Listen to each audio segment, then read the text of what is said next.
এবার আপনাদের শোনাবো আরও একটি খবর, যা হলো দিল্লি থেকে গোয়াগামী একটি বিমানে যেটা জানা যাচ্ছে যে পাইলটকে মারধর করা হয়েছে এবং এই অভিযুক্ত যে যাত্রী তার বিরুদ্ধে ব্যবস্থা নেওয়া হবে এমনটাই জানা যাচ্ছে।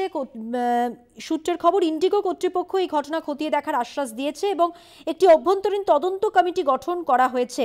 বিমান সংস্থার পক্ষ থেকে যাত্রীকে কি শাস্তি দেওয়া হবে নির্ধারণ করবে ওই কমিটি এবং পাইলটের সঙ্গে হিংসামূলক যে আচরণ করা হয়েছে নো ফ্লাই তালিকায় ফেলতে পারে ইন্ডিগো ওই যাত্রীকে, এমনটাই সূত্রের খবর। সেক্ষেত্রে ইন্ডিগোর বিমানে আর তিনি যাতায়াত করতে পারবেন না। যে ঘটনা ঘটেছে সেই ছবিটি ভাইরাল হয়েছে, আপনারা দেখতে পাচ্ছেন কিভাবে ঘুষি মারা হচ্ছে এবং বিমানের মধ্যে পাইলটকে ঘুষি মারার যে অভিযোগ সেখানে ছবিতেও আমরা দেখতে পাচ্ছি।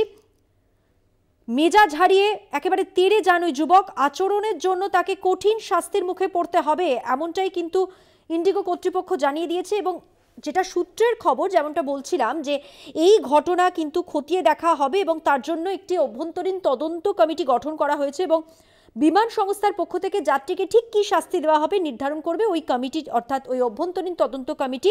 পাইলটের সঙ্গে যেভাবে হিংসামূলক একটা আচরণ করা হয়েছে আপনারা দেখতে পাচ্ছেন ছবিতে, ওই আচরণের জন্য যাত্রীকে নো ফ্লাই তালিকায় ফেলতে পারে ইন্ডিগো। সেক্ষেত্রে ইন্ডিগোর বিমানে তিনি আর যাতায়াত করতে পারবেন না।